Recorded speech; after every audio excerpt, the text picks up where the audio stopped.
જામનગરના મેહુલનગરમાં આશીર્વાદ જ્વેલર્સમાં ચોરીની ઘટના બની હતી। જ્વેલર્સમાં જ કામ કરતા કર્મચારીએ ચોરીને અંજામ આપ્યો હતો। માલિકને જાણ થતાં પોલીસ ફરિયાદ નોંધાવી હતી। માલિકની નજર ચૂકવીને અંદાજે 4,39,000ના સોનાની ચોરી કરી હતી। પોલીસે કર્મચારીની અટકાયત કરીને કાર્યવાહી હાથ ધરી છે।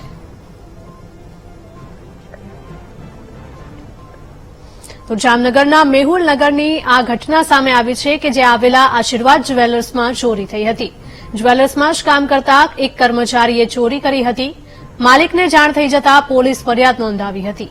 માલિકની નજર ચૂકવીને અંદાજે 4,39,000 રૂપિયાના સોનાની ચોરી કરી હતી।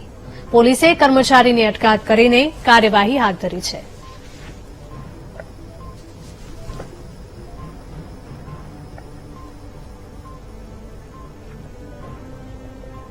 તો જામનગરનો આ બનાવ સામે આવ્યો છે। જામનગરના મેહુલનગરમાં આશીર્વાદ જ્વેલર્સમાં ચોરીની ઘટના બની હતી। જ્વેલર્સમાં જ કામ કરતા એક કર્મચારીએ આ ચોરીને અંજામ આપ્યો હતો। સંવાદદાતા હિરેન જોડાયા છે ફોન લાઈન પર। હિરેન, જણાવશો કે ચોરીની ઘટના જે જ્વેલર્સમાં કામ કરતો હતો તે જ કર્મચારીએ આપી હતી?